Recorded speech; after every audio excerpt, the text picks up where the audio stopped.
This has been a three-part series. This is the second part of the series. It is public policy implications of sea level, of sustainable development in South Florida with regard to sea level rise. We are doing this in conjunction with FIU. We are very grateful to them for their participation and their help on this. I'd like to introduce Dr. Tiffany Troxler, who is the director at the Florida International University Sea Level Rise Solution Center, who will talk to you for a few minutes and introduce our speaker. At the end of the speaking, there will be a question and answer period, and we have a third part to this series. Will be in April, and we'll discuss it when we go. We'd also like, at some point, on your way in or whatever, or your way out, there is a map in the back of the room that our city staff are putting together under Mayor Kaysen that looks at all of our critical infrastructure and what are the height above sea level for so much of that infrastructure in different parts of our city. Some of our city is actually below sea level, and so some of our infrastructure is at sea level. So we have a lot of concerns that we need to deal with this phenomena. So I'd like to welcome Dr. Troxler and we'll get started.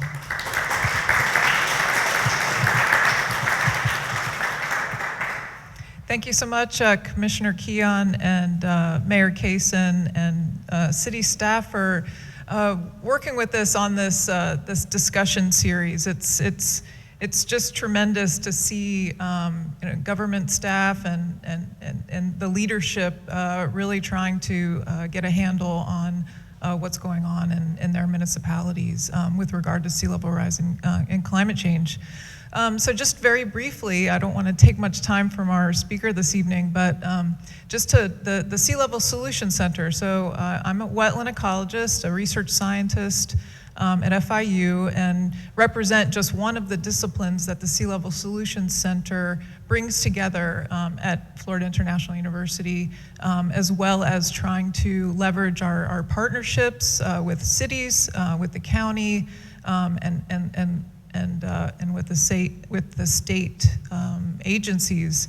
But what the center is about is it leverages a lot of expertise across the university and builds on some incredible work that's been done in the areas of architecture, computer sciences, computer modeling, and visualization, among just some of the expertise that FIU leverages. And so what it does is takes that research, takes that data, takes that information, and tries to create new knowledge that can be used to inform decision making. So if you're trying to think about what sort of decisions to make, it helps to inform the decision if you can sort of lay all of your cards on the table and understand the different types of ramifications, whether they be positive or negative. Think about the costs and benefits. Think about the trade-offs of the types of adaptation or mitigation strategies that you might be considering. So in taking an interdisciplinary collaborative approach, we can provide some of that information.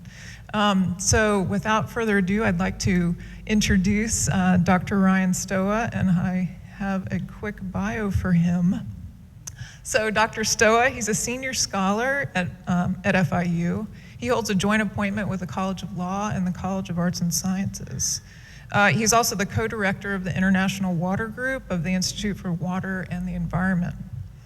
He has scholarly interests in the field of environmental and natural resources law, including water resources law, ocean and coastal law, energy law, international environmental law, local government law, and natural disaster law. He is also a teacher at FIU, and he teaches natural resources law, water resources law, ocean and coastal law at the FIU College of Law. So I won't belabor his many accolades and let him come up to speak. Thank you very much, and thank you for the opportunity to work with me. Thank you, Tiffany. Thank you, Madam Commissioner, Mr. Mayor. Thank all of you for coming out to this talk and listening to a discussion about sea level rise in our communities. Tiffany asked me to give this talk a couple months ago, And so I've been looking out for recent developments, news pieces, what people are saying in the media. Two were sort of stood out to me recently. One was a report in the Washington Post. A group of scientists, a partnership from universities around the United States, saying that sea levels are rising faster now than they have in 2,800 years. So they rose faster in the 20th century than they have in about 27 previous centuries. In contrast to that, there's a report from a group of scholars out of Finland saying that more people are living in coastal areas than ever before. So a higher percentage of the population, and of course a higher aggregate number of people are living in coastal communities. This seems like sort of a contradiction, right? Sea levels are rising faster than ever before, and yet more people are living in sea level afflicted areas. It says to me, or the takeaway is that adaptation to sea level rise and how our cities adapt to sea level rise will be more important than ever. When we think about policies and when we think about the trade-offs of climate change action, sea level rise adaptation, these will continue to be problems that plague coastal areas for many years. And how we react to that will really dictate whether or not it really does become a plague or if it becomes something that we collectively can overcome. Someone else saw that as a takeaway as well. Pope Francis last summer, you might have seen, released an encyclical called Laudato Si. I don't speak Latin, so I'm not sure if that's the correct pronunciation. But essentially addressing a wide variety of environmental challenges, climate change and sea level rise being one of them. Pointing out the environmental justice issues and the fact that low-income communities are often vulnerable to sea level rise and climate change impacts. He followed that up with a meeting at the Vatican shortly before the Paris Climate Conference of over 60 mayors from around the world to come together and say, sea level rise is happening, climate change is happening, what can we do to address that? And I thought that was interesting because previously, cities had not been the focal point for climate policy or sea level policy. The focal point had really been the international community. If not the international community, then countries, nations, federal governments. If not those, then maybe states have a role. But this idea that cities are really the representatives of cities and metropolitan areas are the people at the forefront of climate change and sea level rise, I think a major development that Pope Francis really hammered home. And this was reflected at the Paris Climate Conference when the United Nations came together in December to hammer out an agreement to address climate change and sea level rise. States and local governments and cities were prominent in the text of that agreement. So this is a major development in climate policy around the world. So I've been asked today to talk about the policy implications of sea level rise, as broad as that subject might be. In other words, if sea levels are rising, what should the policy response be? And I think the first thing you have to do when answering this question is look at it one of two ways. Number one, we should not respond. We should sort of take no action. Or number two, we should respond. Now this might sound silly, especially for us that live in Miami or Coral Gables in South Florida. It seems like we should probably respond to sea level rise. But strictly speaking, it is the first question that needs to be asked. And when you break it down, you raise a number of related questions. First of all, is sea level rise really occurring? If so, is it a problem? Is it a problem that needs to be addressed? Is it a problem that policymakers and policies can address? In other words, is there anything we can really do about it? And these preliminary questions are where a lot of the public discourse has taken place over the past decade, right? The sort of vehement political debate about whether or not this is really a problem and if it's something that we should be doing about it. It's important because we don't want to waste time looking for solutions to a problem that doesn't exist. But it's also where climate science, I think, plays the most important role in showing us repeatedly repeatedly and repeatedly evidence that there is a change being made to climate systems that is having impacts, one of the most important of which is sea level rise. Now, I'm not a scientist, right? I'm a lawyer, I'm a law professor, so I'm not going to make this a talk about climate science. I think there is a consensus that climate change is affecting natural systems in a variety of ways. You can demonstrate that in various ways, you can dispute it. I'm going to say, for the sake of argument, let's take as a hypothetical that an increase in heat-trapping greenhouse gases is taking place in the atmosphere. That's leading to thermal expansion and a melting of ice that's leading to sea level rise. Now, I know what you're thinking. You're thinking, Ryan, that sounds pretty far-fetched. And there are some presidential candidates that say that's not true. And if that's true, if that's right, then the policy implications are pretty clear. We probably don't need to do much about it. There isn't a problem in the first place. But let's say, for tonight, that this is occurring, that it is a problem, that it is something that we maybe need to address. What are some ways in which this causes problems for coastal communities? The most obvious of which is flooding. There was a 2012 study by Bloomberg Business that looked at cities around the world and tried to assess how vulnerable they were, how much they were at risk. And their metric for doing so was financial assets. So they ranked the top 20 countries most at risk due to sea level rise by financial assets at risk. And some of the cities that were included on that list were, I think, Hong Kong, Tokyo, Shanghai, New York City. There was the number one city on that list had a projected $3.5 trillion in assets by 2070. $3.5 trillion in assets at risk due to sea level rise. That city was Miami. So we are, according to this study, the city with the most at risk to sea level rise around the world. Sea level rise also threatens groundwater supplies. Most of us here are getting our drinking water from the Biscayne Aquifer. The Biscayne Aquifer is at risk of saltwater intrusion due in part to sea level rise. This is also exacerbated by groundwater extraction. So you might have heard about, probably seen in the media all about the drought in the American West, right? Droughts all around California and our agricultural areas. This doesn't really affect us though here in Florida. We have plenty of rain, as this dismal, grim, rainy winter has shown us. Problem is that most folks think that when you extract groundwater, much of it ends up in the ocean. And we're extracting so much groundwater and using it for irrigation to such an extent that the USGS believes that United States groundwater extraction, just for purposes of irrigation, is accounting for 1% of sea level rise around the world. This is an aspect of sea level rise that we don't hear much about. Sea level rise also threatens farmland and disrupts food systems. We have, of course, a great agricultural area here. We're a big agricultural state, including the citrus industry, the sugar industry, and sea level rise affects those areas in our economy in that respect. And it also disrupts coastal species and habitats. Trees will have an especially hard time with sea level rise. And I'll talk more about trees later. So sea level rise is a problem.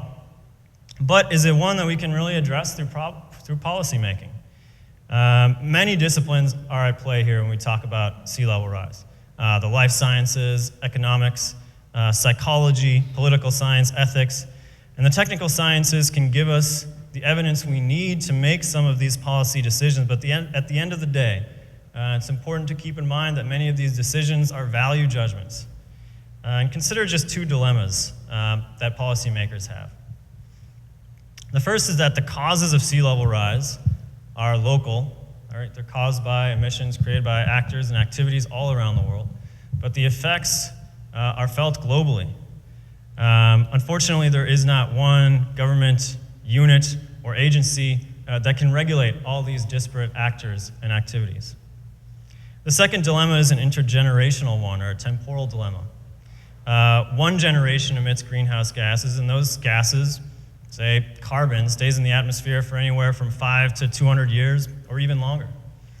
So the benefits we enjoy from burning cheap fossil fuels are felt by future generations. Well, future generations as of now do not have a seat in Congress or many democratic institutions around the world. Our political institutions are not set up to consider such long-range impacts, such as sea level rise, on future generations. We're concerned about short-term results. So it doesn't seem likely that we'll be unified by a world government anytime soon. It doesn't seem likely that future generations will receive representation in democratic institutions. Some are advocating for this. The United Nations is considering creating a non-voting member of the General Assembly that would represent future generations. Until we get to something a little bit more robust, that still will not be addressed. But that doesn't mean that policymaking does not have a role. On the contrary, many of these actors, these disparate actors, are willingly working together to try to work collectively and replace what would normally be one agency or one government regulating these activities with collective action. And we see more and more governments taking into account and more people and constituents considering and representing the interests of future generations. So the answer to my initial question, should we respond to sea level rise through policy making? I think that's a yes. So let's take a stab at it. Broadly speaking, there are two approaches to sea level rise and climate change that you can take. On the one hand, you can try to mitigate human contributions to climate change by addressing the cause. On the other hand, you can try to adapt to the effects. The traditional approach or the traditional narrative is that the international community or large nations should try to address and focus on mitigation, while local governments concern themselves with adaptation. Now, last December, I mentioned the United Nations convened the UN Climate Conference in Paris to try to come up with a global response to and try to promote climate change mitigation. And that was successful depending on your perspective and what you were hoping to achieve from that agreement. Countries basically committed to reducing their greenhouse gas emissions by a certain date that will be reviewed every 5 years. One of the key questions from the conference was how we should address a differentiation of responsibilities based on historical contributions. So what do I mean by that? At many of these debates and at climate change summits for many years, developing countries, poorer countries, have been arguing that really there should be a differentiation of responsibilities. It's not fair that the United States, Canada, European nations, Australia, all these rich countries were able to develop and use the Industrial Revolution and cheap fuels to become rich, wealthy nations, while now developing countries do not have the same opportunities. So all of a sudden you're going to apply this different heightened standard when developing countries are trying themselves to be economically prosperous. On the other hand, the rich countries say, I get it, that's unfortunate, but now we have a lot of information that we just can't justify taking the same type of action. Call us hypocrites if you will, but we just can't afford to take these types of policies. Seems like the compromise solution has been a financial one. So wealthy countries, developed countries will simply provide grants to developing countries in their cities to undertake climate change adaptation efforts. At the climate conference, this was maybe the most contentious issue, and they didn't really come up with a robust agreement. They basically said, well, we'll defer this to a committee and they'll take a look at it, and maybe in 5 years when we address this issue again, we can really tackle the historical contributions question. So that can has been kicked down the road. But what was significant about the climate conference was when we think about those first questions of, is this really happening? Is this a problem? Is it a problem we can address? Is it a problem we will address? All those questions were answered in the affirmative in Paris. And this might sound simple or straightforward or obvious, but this was really the first time that you had the international community coming together and acknowledging that fact. In the United States, the plan for reducing our emissions has a few components. A lot of attention has been paid to the federal government here. The Obama administration has been promoting the Clean Power Plan, which would regulate emissions from fossil fuel power plants. That plan was suspended a few weeks ago by the Supreme Court in a rather unusual move. The constitutionality of the plan had been in question and in front of the D.C. Circuit Court of Appeals. Usually the Supreme Court will allow a lower court to rule on the constitutional merits or to rule on the case before it'll issue any type of decision. But they decided not to do so in this case. They said, hold on, this is a really constitutionally dubious a statute or plan, and so we're going to suspend it for now. That occurred before Justice Scalia died, and so now there's some question as to the viability of the Clean Power Plan, whether or not it should go forward or how it will go forward depending on how the court rules in a potential 4-4 decision. So our federal energy policy in this respect is a bit muddled. I mentioned that the traditional narrative is that the international community and nations sort of concern themselves with mitigation, while states and local governments are left to deal with adaptation. That narrative is receiving some pushback. In fact, much of the U.S.'s commitment at Paris, in the Paris Agreement, to reduce our greenhouse gas emissions, incorporates the reductions that states are actually making. Many states, cumulatively, are having a tremendous impact on emissions and on U.S. climate policy. So they're doing things like requiring emission standards in cars, requiring that power comes from a certain percentage of renewable resources, promoting the development of private renewable resource use. And cumulatively, this is having a pretty significant impact. Now, mitigation has a second element. You can try to reduce the incidence of sea level rise by reducing greenhouse gases going into the atmosphere in the first place. Or you can increase the Earth's ability to absorb those greenhouse gases. And this, I think, receives less attention than it deserves.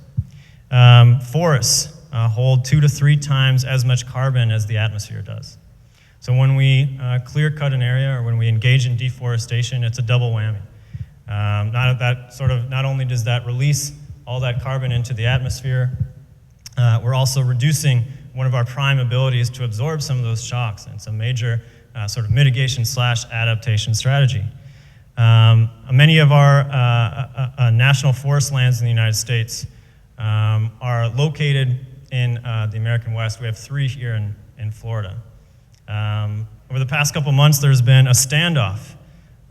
You might have read about this in the media, in the Marel National Wildlife Refuge in Oregon, where an armed militia took over federal office buildings and demanded that all federal public lands be returned to the people, their rightful owners, or in the alternatives, their local representatives or the states. They've been asserting for some time that it's unconstitutional for the federal government to hold property. Many courts have sort of overturned that idea. It doesn't really hold much constitutional muster, but it has raised a larger debate about what we should do with our public lands in the United States. And again, this is, as much policymaking is, a value judgment. Do we want to keep them for recreation or tourism? Do we want to keep them for wilderness, wildlife, conservation, as carbon sinks to combat climate change and sea level rise? Or do we want to take advantage of their natural resources, the timber and logging potential, the mining, the oil and gas, the grazing for cattle on public lands?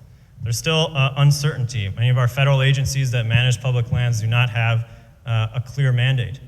And so it might seem like, the wildlife refuge standoff didn't get a whole lot of play here in South Florida. Didn't really see much debate in much of our media outlets. Not that many people were talking about it. It might seem like a very disparate or far-off idea that this wildlife refuge in Oregon might have some connection to us in South Florida. But when you think about mitigation and adaptation, the potential that forest areas have, it's an important resource to consider.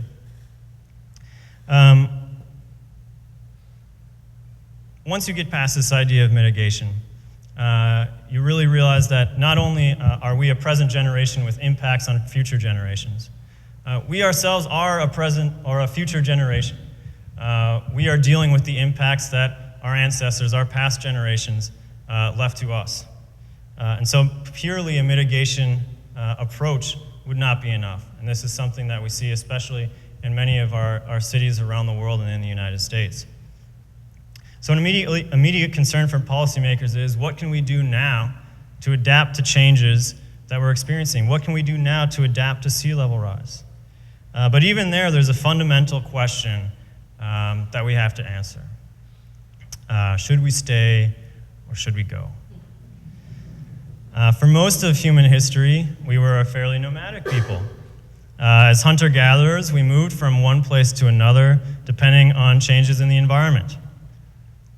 If there was a drought, we moved to somewhere where there was water. If there was a storm along the coast, we moved inland. And for the past 10,000 years, we've been more static, obviously. Been using agriculture to multiply and build great cities, and they serve as hubs for commerce and transportation. Being close to the ocean has had enormous advantages for military, economic, and touristic purposes.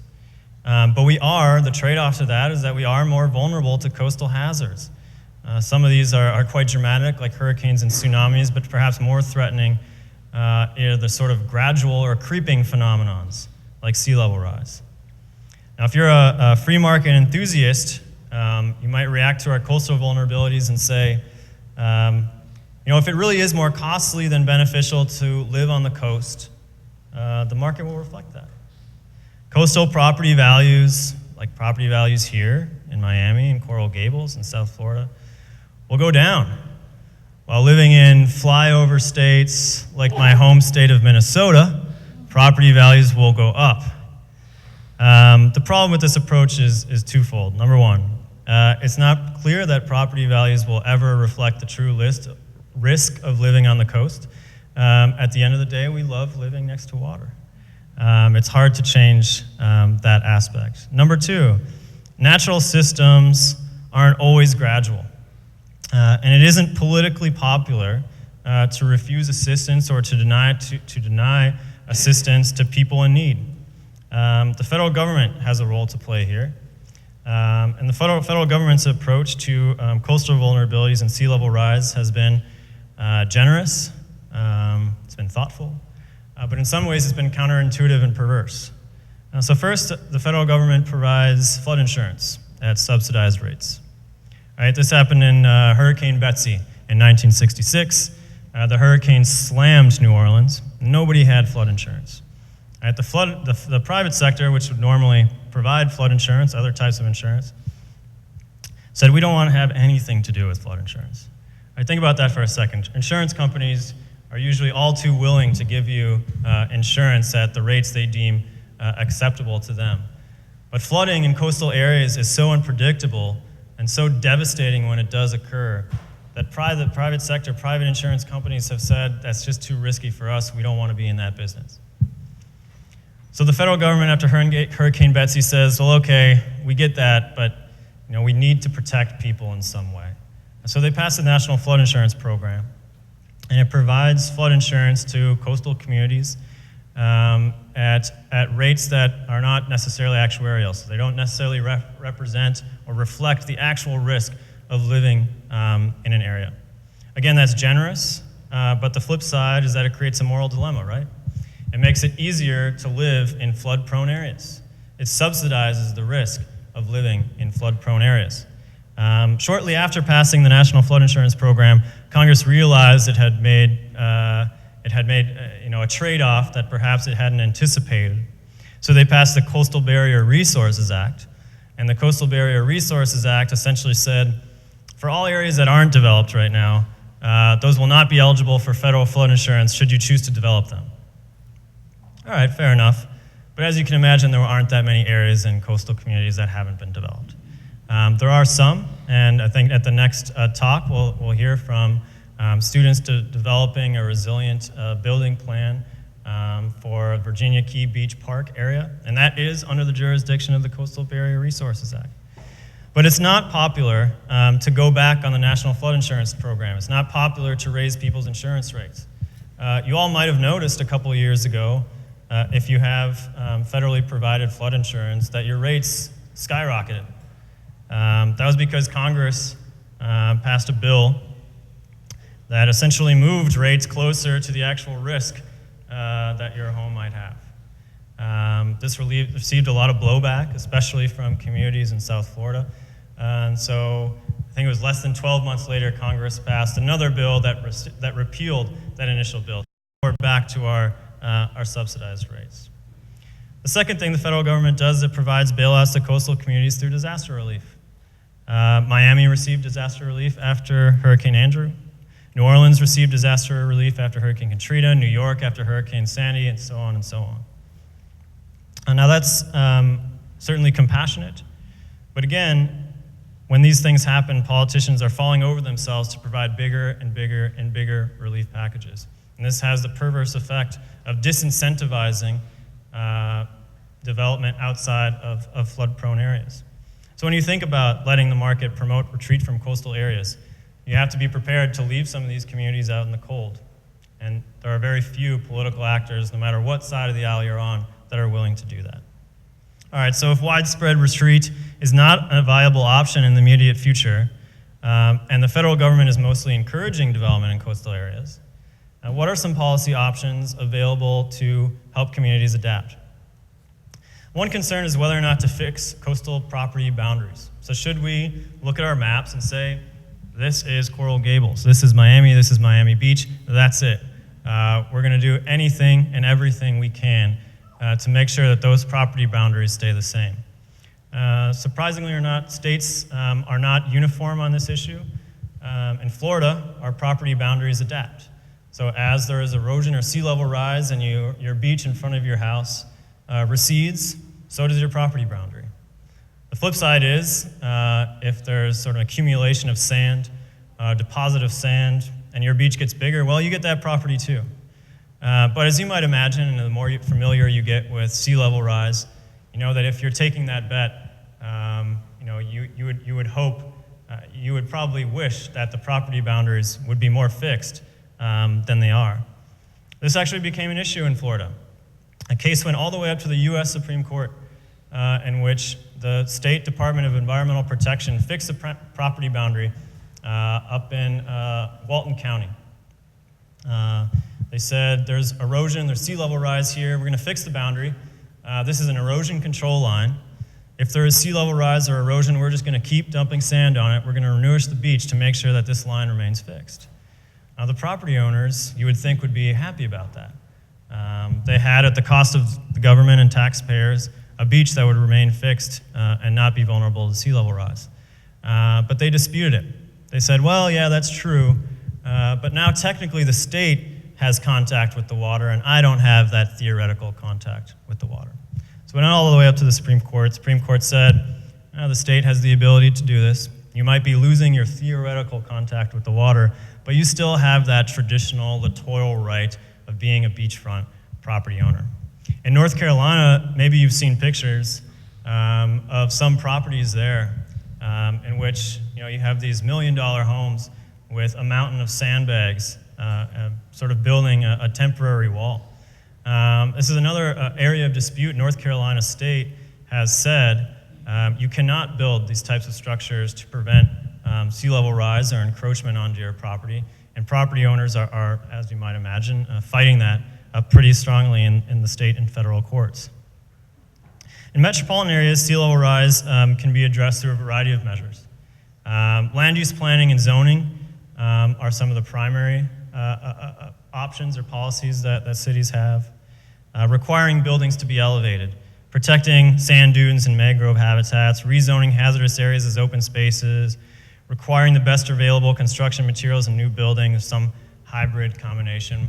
We've got a really nice map in the back of Coral Gables and the different sort of adaptation mechanism or infrastructural adaptations that have been taken. Certainly engineering plays a huge role in coastal adaptation. Most of these policies fall into one of three categories. One is a sort of modified retreat. So yeah, nobody's advocating for us to all pick up and move to Iowa. But we can retreat in some of the most high-risk hazard areas. So this is taking place through land acquisition programs or buyout programs.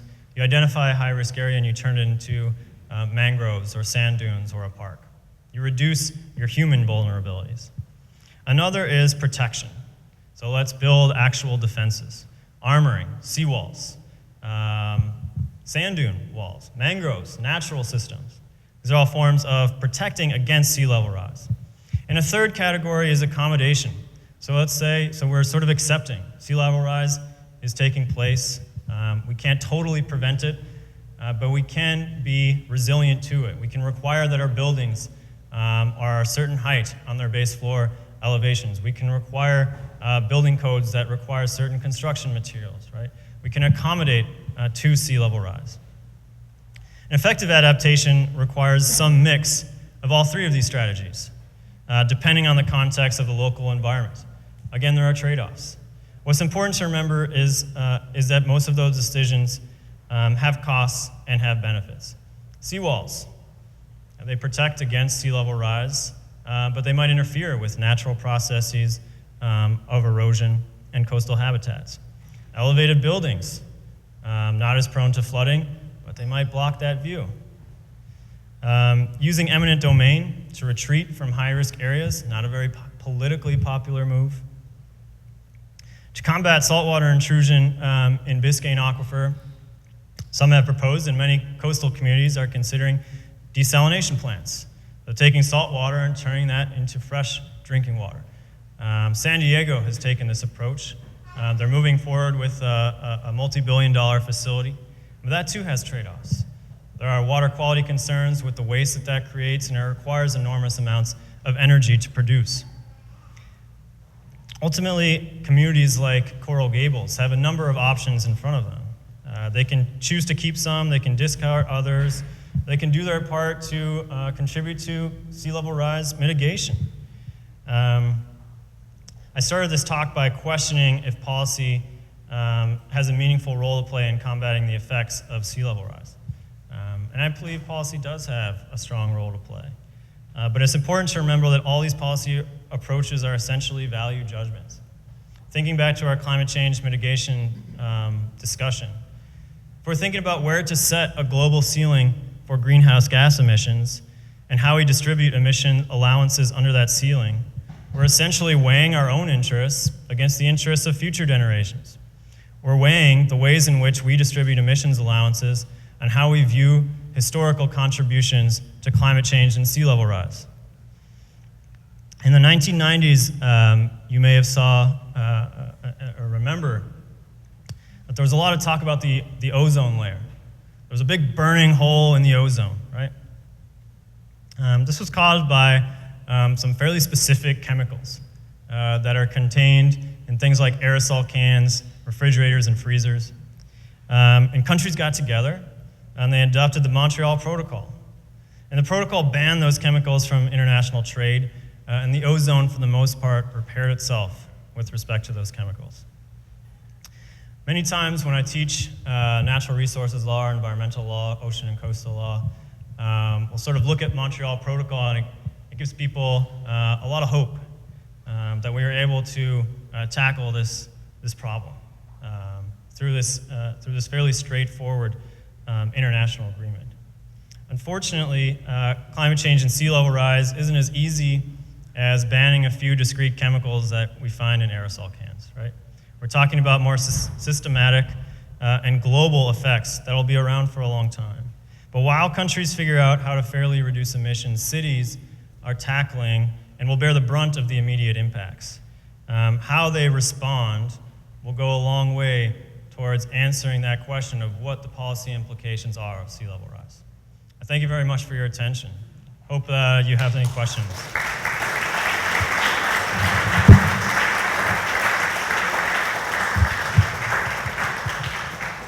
Thank you so much, Dr. Stowe. He'd be glad to take any questions.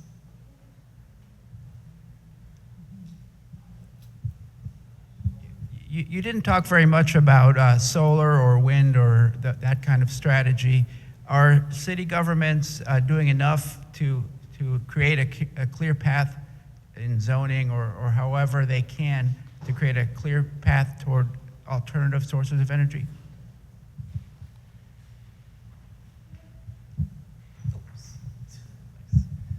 Yeah, so energy policy certainly has a huge role to play in both climate change mitigation and adaptation.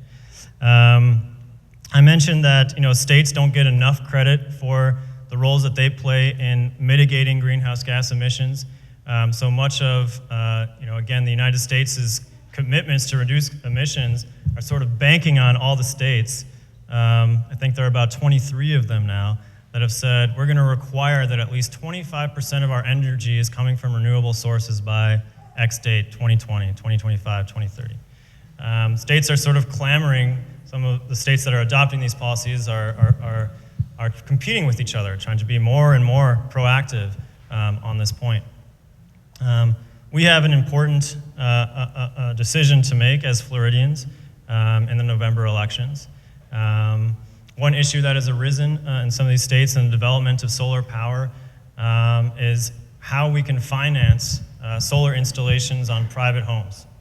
So it's all well and good if you can afford $25,000 worth of solar panels on your home. Good on you. But not everybody can do that, and they still want solar panels. And there are companies, third-party providers, that are willing to finance that. They'll reap some of the benefits of the reduction in your energy costs, and you'll reap some of the benefits. But that's being disputed. The flip side to that, and one side of the argument in Florida against allowing third-party solar installation providers, is that those third-party providers essentially become a utility.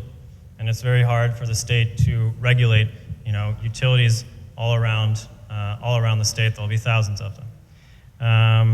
I think that's a little bit overblown from a regulatory concern perspective, but it's certainly something to think about. I believe both of those initiatives, one initiative to allow third-party installation of solar panels, will be on the ballot in November, and a contrary initiative to prohibit third-party solar installations will be on the ballot in November. I believe one is Floridians for Smart Solar, and the other is Floridians for Solar Choice. And I can't remember which one is which. But read the fine print on that one and think about which policy you feel is most important. But certainly, to answer your question, there's a huge role to play when it comes to energy.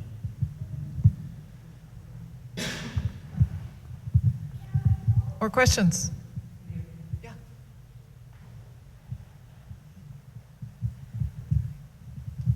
Other states have, and you referred to it at one point in your speech, have taken land out of, have conserved it, right? Sometimes they use funds through a real estate transaction tax that goes into a fund, and then they'll take out high-risk properties to take them out of the flood zone so that there will be no future development. Do you think this could ever happen in South Florida?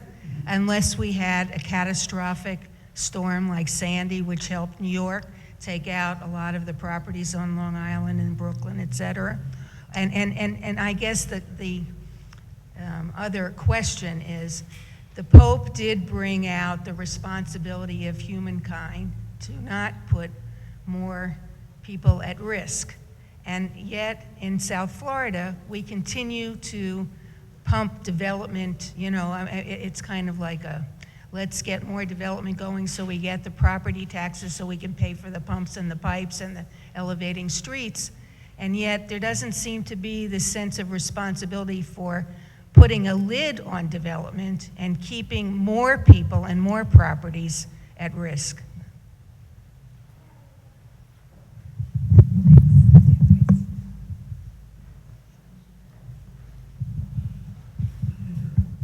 Yeah, so if you voted a couple years ago in our most recent election in Florida, you'd have seen Amendment 1 on the ballot. And Amendment 1 was the land conservation, the Conservation Land Acquisition Fund. And what the amendment would do is it would take state revenues and it would direct the state to acquire land for conservation purposes, such as to combat sea level rise. That measure passed by about, I think it was 76 or 77%. I think it received more votes than any major elected official that cycle.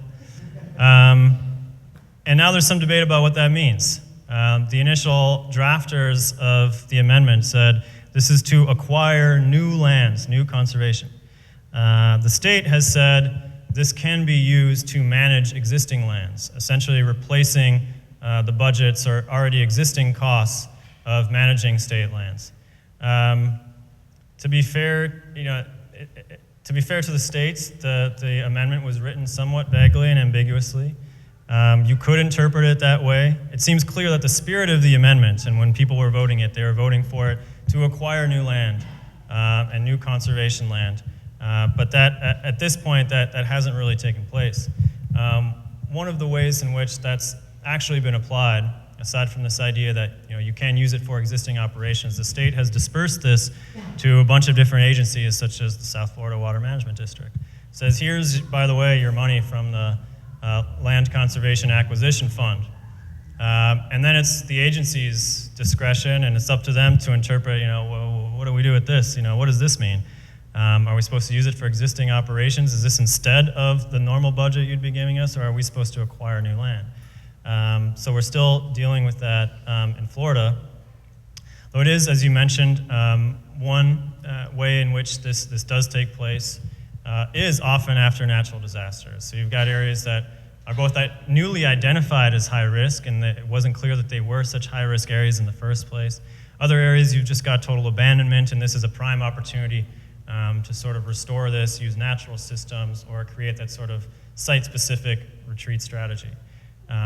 Ultimately, it's not a viable approach, sort of nationwide. We can't just sort of recede from the coast. We have to figure out a diversity of approaches and options to combat sea level rise and other climate change impacts.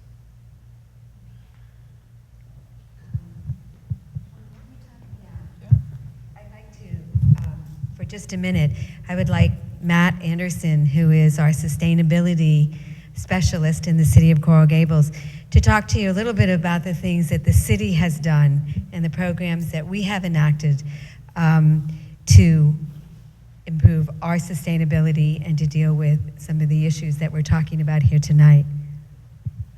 Thank you, Commissioner Keon.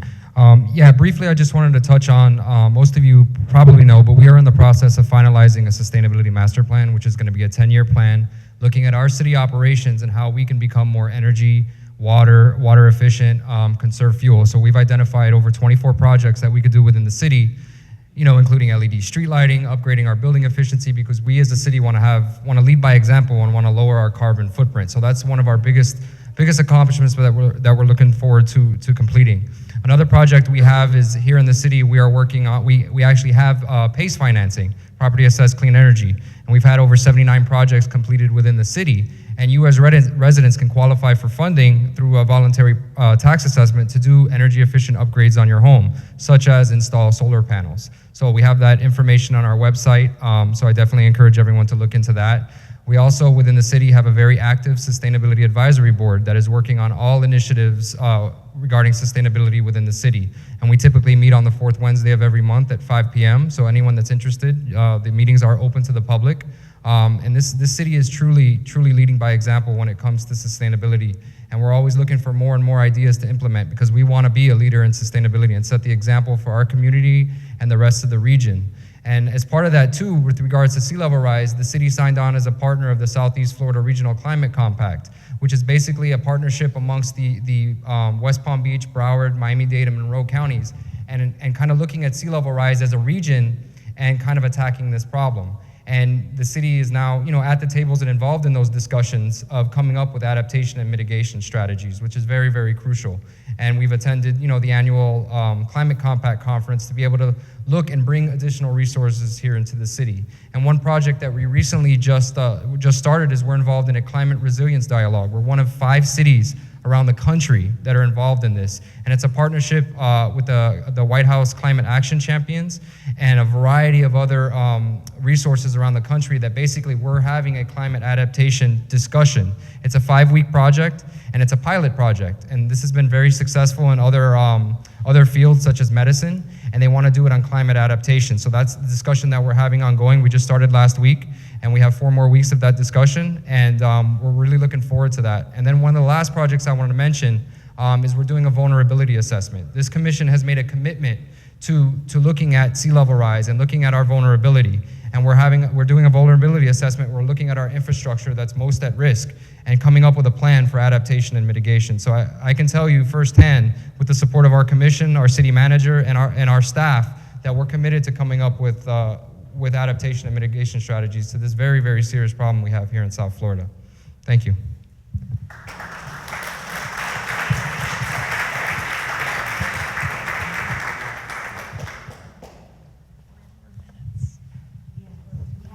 we have any more questions for anyone here?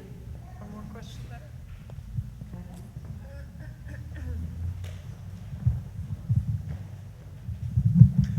Thank you. I just wanted to ask, there's been a lot of talk about using a carbon tax as a method of not only financing, but giving people an incentive to change their behavior with respect to putting carbon in the atmosphere. I'm curious, are you aware of studies that have indicated how sensitive people's behavior is to a carbon tax, and by implication, how high a carbon tax would have to be to change people's behavior?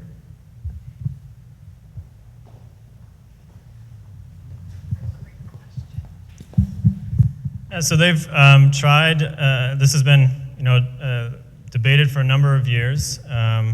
One approach to reducing greenhouse gas emissions is to put a tax on carbon, as you mentioned, price it into goods that have carbons. One challenge with that, a couple of challenges with that, carbon is sort of everywhere, to use a very general, imprecise term. And it's hard to figure out what should receive a tax and what shouldn't. It's also difficult in some jurisdictions to apply a tax. Taxes aren't typically very politically popular. Another approach has been a cap and trade system, so essentially creating a market good out of carbon.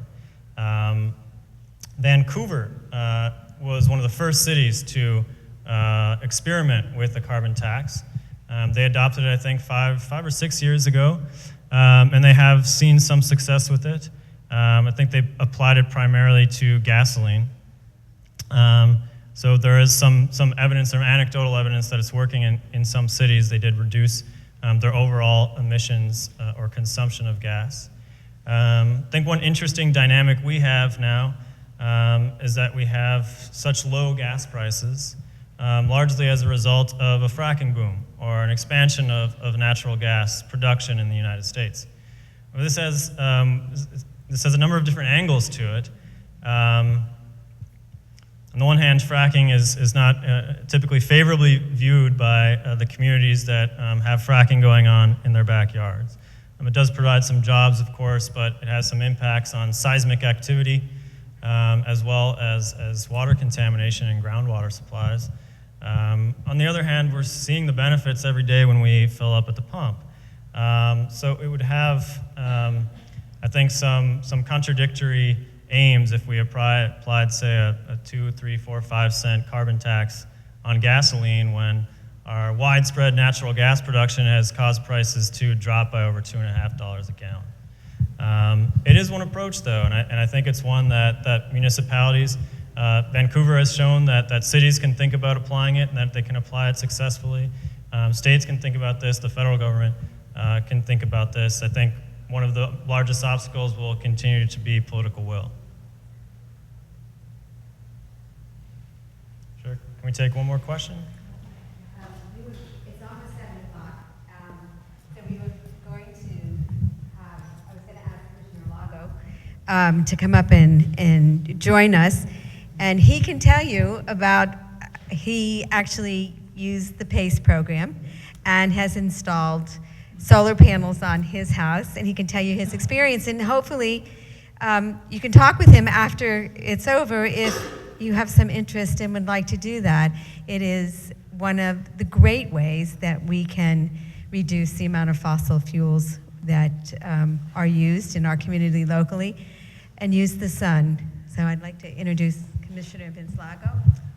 Thank you very much. Thank you, Commissioner. First, I'd like to commend Commissioner Keon for putting forth an incredible effort this evening, along with the mayor who started this conversation 5 years ago when he got elected, and our city staff, which is here. I see our city attorney there. He just got into the room. And I see a lot of individuals from our sustainability team, like Marlon Everett, who's here, a few other individuals who are in the back room. who really are volunteers from the city and put forth their time to make sure that we can make a big difference. I'm going to be brief because I got to get home because I promised my wife I was going to be home by 7 o'clock. I am, like the commissioner mentioned, I have taken advantage of the PACE program. It is a very, very simple program to use. Many of us here live in Coral Gables. We're very fortunate to live in this beautiful city. The PACE program allows you to use that style of program to either harden or make your home as energy efficient as possible. I have a two-step plan in my home. Number one, the first thing I did was I made my home as energy efficient as possible. I changed every single light bulb and every single appliance to LED. From the next moment, I use an energy resource guide, which is I brought a company in, which I won't mention their name, but what they did was they did an energy assessment analysis on how much energy I'm using and any way I could potentially save energy. They basically found out that I had done everything except for add the solar panels because I had the impact windows, I had the LED lighting, both inside and out, and I also had what else did I have? I had the ductwork done, I also had the insulation done. So they basically came to the conclusion that the last thing I could do to be as resourceful as possible when it came to my consumption of energy was to put the solar panels on. I convinced my wife to allow me to get 38 solar panels on my home. And right now, to just end the conversation as quickly as possible, next month I'll be at zero. I'll actually be about $10 to $15, which FPNO will be paying me as a credit, because they'll never cut you a check, as this gentleman mentioned here before.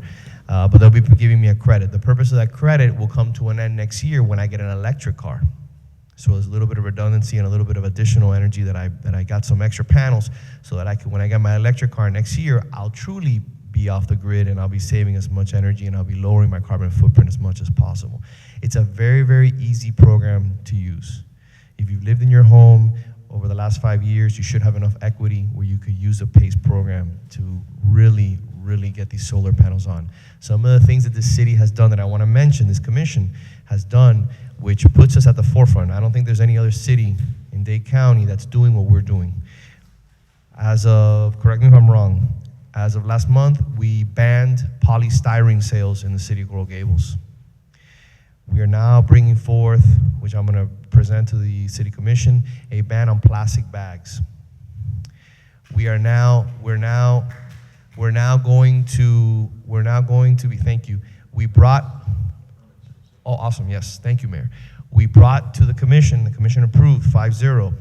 If you want to do solar panels in your house, we have removed all permit costs for solar panels.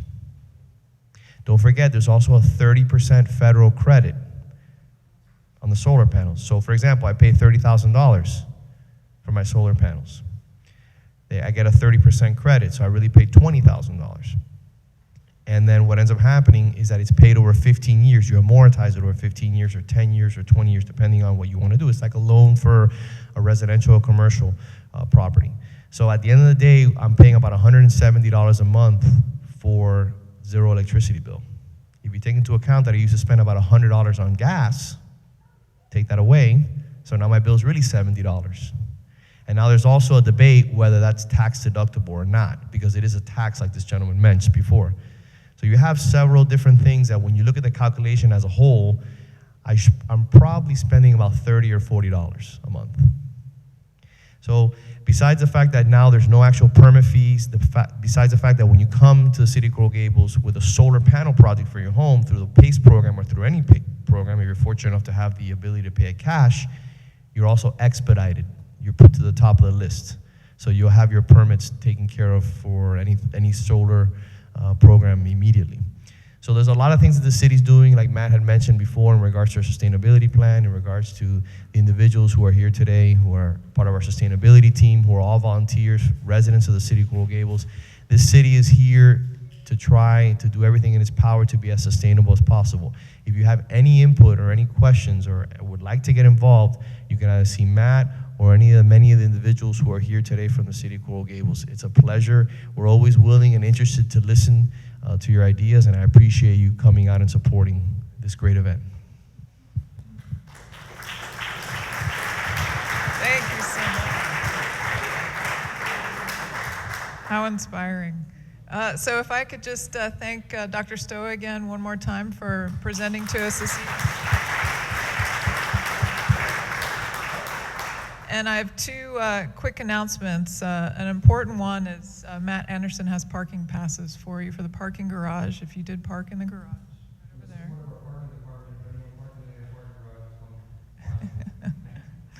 there. And second, that our next sea level rise discussion series evening will be April 13th here again in the Coral Gables Museum. We've been working with students and faculty across multiple disciplines to develop climate resilient, sea level rise resilient designs for Virginia Key Beach. And so the faculty are going to choose among what they deem to be among the best designs, and they are excited to present that to you next time. So thank you very much, and Commissioner Keon. Thank you all for coming. I hope you'll come back for the third part of our series. I hope you will take advantage of some of the things you've heard tonight. A lot of it is who you elect to office and the sensitivity of the people that we elect to office as to how good keepers they are of our earth. So give that thought as you go forward.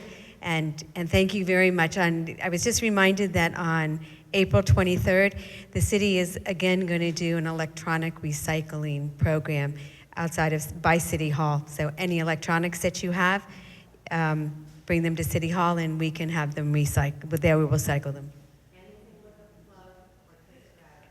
Anything with a plug or anything that takes batteries can be recycled through that program. So thank you for coming. I'd like you to take a look. If you live in the Gables, take a look at the map in the back.